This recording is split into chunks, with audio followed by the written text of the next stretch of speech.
कब बढ़ेगा आपका मूल्य? किस भाव में हैं आपके लाभ भाव के स्वामी? नमस्कार प्रिय दर्शकों, हाजिर हूं मैं जन्म कुंडली के लाभ भाव से संबंधित कुछ विशेष जानकारी लेकर।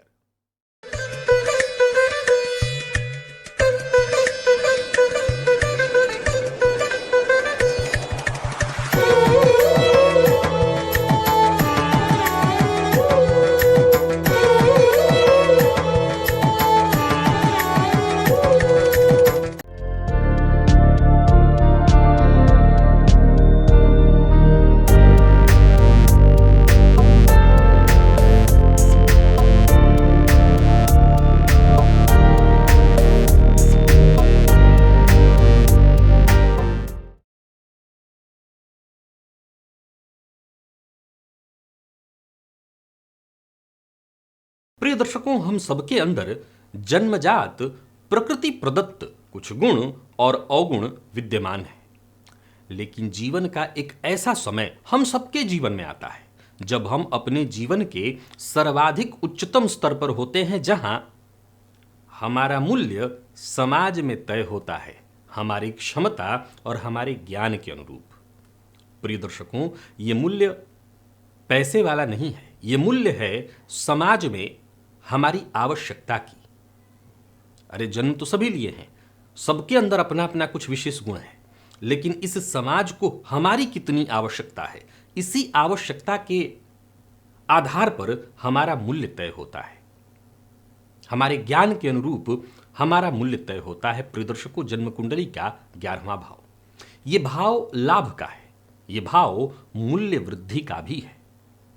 कुंडली के जिस किसी भाव में बलवान लाभेश विद्यमान हो, उस भाव से इस बात का विचार होता है कि जातक की वो कौन सी अवस्था होगी जहां वो अपने जीवन के सर्वाधिक उच्चतम स्तर पर होगा, जहां सर्वाधिक श्रेष्ठ उसका मूल्य ये समाज उसको दे रहा होगा। ये तय होता है लाभेश के भावगत स्थिति से। प्रिय दर्शकों, एक साधारण पहले उदाहरण से आपको समझाता हूं, इसके बाद इस सूत्र को हम और वृहत रूप से समझेंगे। एक उदाहरण से समझिए जन्म कुंडली का 7वां भाव।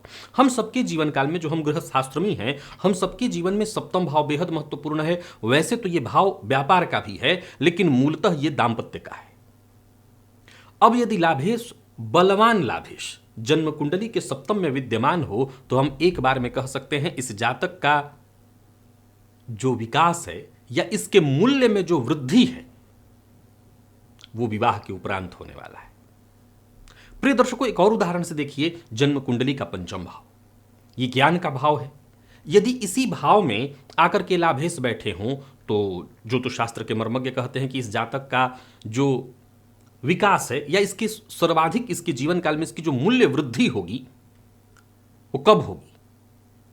तो इसकी बुद्धिमत्ता से, इसके ज्ञान से। अब सवाल खड़ा हो जाता है कि भाई बुद्धिमत्ता और ज्ञान क्या जन्म लेने के बाद वो बाद में खरीदता है कहीं से? अरे विवाह मान लिया जाए कि 20-22 वर्ष, 25 वर्ष के बाद होगा, लेकिन जातक तो बुद्धिमान जन्म से ही होता होगा, भाई जन्म से ही उसका मूल्य बढ़ जाएगा। सभी बच्चों के साथ ऐसा होता है, हर किसी के साथ होता है? जवाब है नहीं, ऐसा नहीं है। फिर ये निर्भर करता है। अगर जन्म कुंडली में मान लीजिए कि बलवान लाभेश पंचम में बैठे हों, अगर लाभेश भी कमजोर हों और पंचमेश भी कमजोर हों, तब तो फिर अब बाकी के भावों को समझना होगा। मैं जिस सूत्र की चर्चा कर रहा हूं, मैं जिस मूल्य वृद्धि की चर्चा कर रहा हूं, उसमें कुंडली का लाभेश बली होना चाहिए। यह बात प्रारंभ में ही आपको समझ लेना है। अगर लाभेश ही कमजोर हुआ तो वो क्या मूल्य वृद्धि कराएगा? लेकिन अब अगर कुंडली का 5वां भाव और उसमें बलवान लाभेश, मान लीजिए कि जन्म कुंडली में लाभेश बली है और लाभेश बली होकर के 5म में बैठा है, पर पंचमेश कमजोर है, पंचमेश कमजोर है, तो लाभेश के बली होने के कारण जातक जब अपने जीवन काल में अपनी बुद्धिमत्ता का विशेष इस्तेमाल करना शुरू करेगा, तब उसके मूल्य की वृद्धि होगी। वहीं अगर मान लीजिए कि पंचमेश भी बहुत बलवान है, कुंडली के किसी मजबूत अच्छे भाव में बैठा हुआ है, केंद्र त्रिकोण में है, और लाभेश भी बली है, तब तो ऐसा जातक ऐसे बहुत से बच्चों को हम देखते हैं, जानते हैं, जिनके जन्म से ही उनके गुणों ने हमें अपनी ओर आकर्षित किया, यानी उनकी समाज में उनकी आवश्यकता, उनके मूल्य में वृद्धि इसी से तय हो जाती है कि उनके अंदर बुद्धिमत्ता किस कदर है। प्रिय दर्शकों, अब हम ये कैसे समझें कि वो समय कौन सा होगा जब हम अपने जीवन के उस श्रेष्ठतम स्तर पर होंगे जहां समाज में हमारी प्रतिभा का, हमारे ज्ञान का समाज लोहा मान रहा होगा, सही मूल्य हमें प्रदान कर रहा होगा। ये थोड़ा समझने का विषय है। प्रिय दर्शकों, ये सूत्र अगर समझना है तो इसके लिए भावेश और भावगत लाभेश के बल के अनुसार इस विषय को हम बड़ी आसानी से समझ सकते हैं। एक उदाहरण से समझिए। मान लीजिए कि आपकी, अभी दो उदाहरण आपको दिया, अब इस उदाहरण को मैं विस्तार से समझाता हूं, जरा एक और उदाहरण से समझिए। मान लीजिए कि आपका जो लाभेश है वो भाग्य भाव में बैठा है, और भाग्य भाव में भी कैसा है तो बलवान है, और साथ ही साथ जातक का भाग्येश भी बलवान है, और बलवान होकर के कुंडली के किसी श्रेष्ठ भाव में विद्यमान है, अंश बल से मजबूत है, षडबल में मजबूत है। तो इसका क्या मतलब हुआ? इसका मतलब हुआ कि जन्मजात ही ये बालक अपने भाग्य के कारण वो मूल्य प्राप्त कर चुका है, अब इसे दूसरे किसी मूल्य को प्राप्त करने की आवश्यकता नहीं है। आप समझ गए इस सूत्र को? सीधी सी बात है। किसी ऐसे परिवार में जन्म लेना जहां सोने का चम्मच ही लेकर के मुंह में पैदा लिया हो, तो अब सीधी सी बात है, उसका मूल्य बढ़ने के लिए क्या किसी समय का इंतजार होगा? जो राजकुमारों सा जीवन जी रहा हो, उसको उसके मूल्य में वृद्धि के लिए क्या किसी इंतजार की आवश्यकता है? इसका मतलब जन्मजात ही उसके मूल्य में वृद्धि हो चुकी है। प्रिय दर्शकों, लाभेश भाग्य भाव में बलवान है और भाग्येश मान लीजिए कमजोर है। पहले ही सूत्र में समझा चुका हूं, अभी सूत्र को वैसे भी आपको समझना है कि लाभेश और भाग्येश दोनों ही कमजोर हैं, तब तो बात ही खत्म हो गई, इस सूत्र का कोई मतलब नहीं। पर लाभेश बलवान है, पर भाग्येश कमजोर है। अब जन्म कुंडली का जो 9वां भाव होता है वो उस भाव से पिता के सुखों का भी विचार करते हैं। अब अगर भाग्येश कमजोर है तो इसका मतलब भाग्येश के कमजोर होने के कारण जातक को उसके पिता से, एक तो हो गया कि पिता से वो सारी चीजें प्राप्त हो गई, पिता के कारण ही बच्चे के मूल्य में वृद्धि हो रही थी, तो वो नहीं होगी, क्योंकि जो उस भाव का बल है वो तो कमजोर पड़ा है भावेश के कमजोर होने के कारण।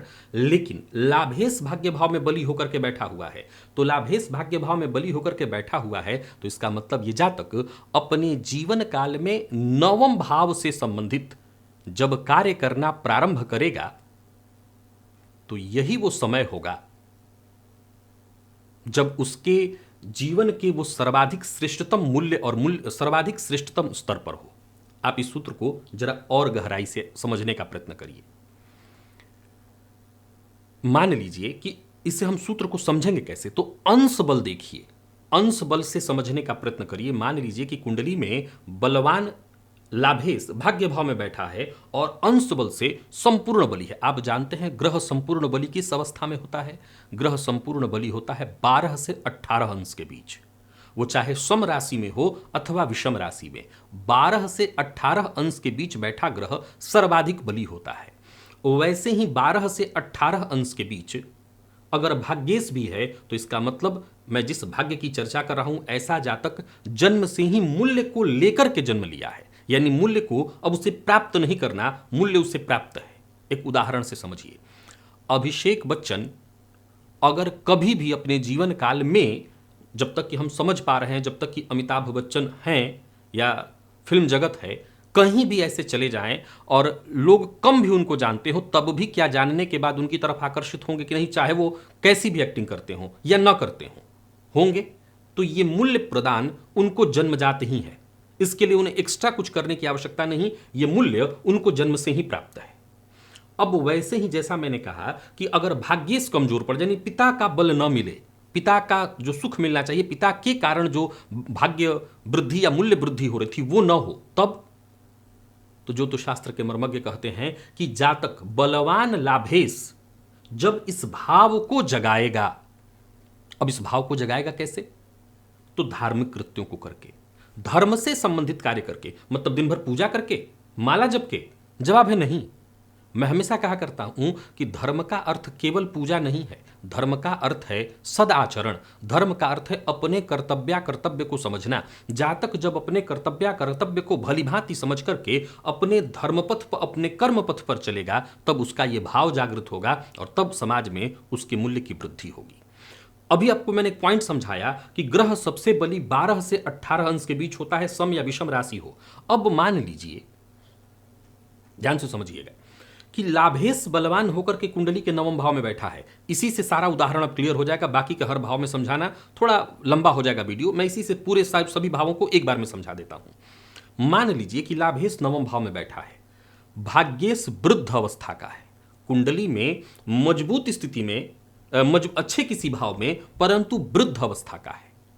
कुंडली के किसी अच्छे भाव में बैठा है पर वृद्ध है, तो वृद्धावस्था कब आती है? तो वृद्धावस्था देर से आती है।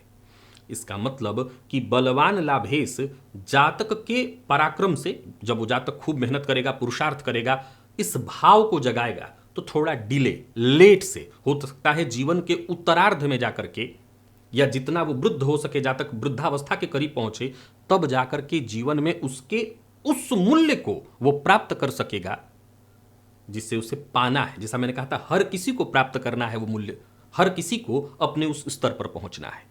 अब एक सवाल खड़ा होता है कि मान लीजिए कि जब आपने वृद्धावस्था कहा तो वृद्धावस्था लेट से आती है, तो कुमारावस्था और बाल्यावस्था तो तुरंत आ जाती है।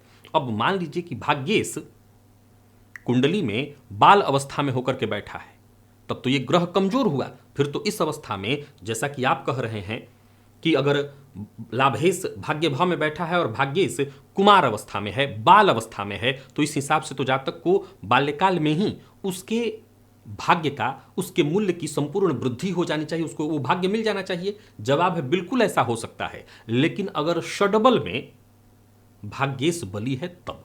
अगर षडबल में भाग्येश को बल प्राप्त हो रहा है और जन्मांक में वो दिखाई पड़ रहा है कि ग्रह बाल अवस्था अथवा कुमार अवस्था में है, तो बाल अवस्था यानी जातक जन्म के साथ ही या थोड़े दिनों के पश्चात हो सकता है। कई बार आपने देखा होगा कि कुछ ऐसे बच्चे होते हैं जिसके लिए माँ बाप कहते हैं कि जब से ये बच्चा पैदा लिया है तब से हम दिन दुना रात चौगुना बढ़ रहे हैं। तो जब माता पिता बढ़ेंगे, मतलब बच्चे का भी विकास होगा, उसके भी मूल्य में वृद्धि हो जाएगी। तो संभवतः कुमारावस्था में है, तो जैसे ही उसने जन्म लिया, थोड़ा सा समय बीता, कुमारावस्था उसके आते आते माता पिता बढ़ गए। कई माँ बाप ऐसे भी होते हैं कि बच्चे ने जन्म लिया और उसके जन्म लेते ही ग्रोथ कर जाते हैं, तो उसके जन्म लेते ही उसके मूल्य में वृद्धि हो गई। आप अपने लाभेश को जन्म कुंडली के प्रत्येक भाव में इसी तरह घुमा करके देखिए, किसी भी भाव में आप आजमा लीजिए, हर भाव में, यहां तक कि षष्ठ अष्टम में भी इसी तरह से सूत्र को लागू करिएगा, क्योंकि षष्ठ अष्टम से संबंधित हर बातें आपको मैंने बता रखी हैं। जिस किसी भाव में जाकर के आपके लाभेश बैठे होंगे, उसी भाव के जागने से आपके जीवन में, आपके जीवन का वो उच्चतम स्तर आपको प्राप्त होगा, आपके मूल्य में वृद्धि होगी। और वो समय कब होगा? वो समय होगा उस भाव के भावेश की अवस्था के समय पर। अगर भाव का भावेश मध्यावस्था का है, बली अवस्था का है, तो आप अपने जीवन के जब मध्यावधि में पहुंचेंगे तो उसी समय वो शिखर पहुंचे पाएंगे। वो चमचमाता हुआ समय होगा आपके जीवन का, जब आप सब कुछ हासिल कर रहे होंगे।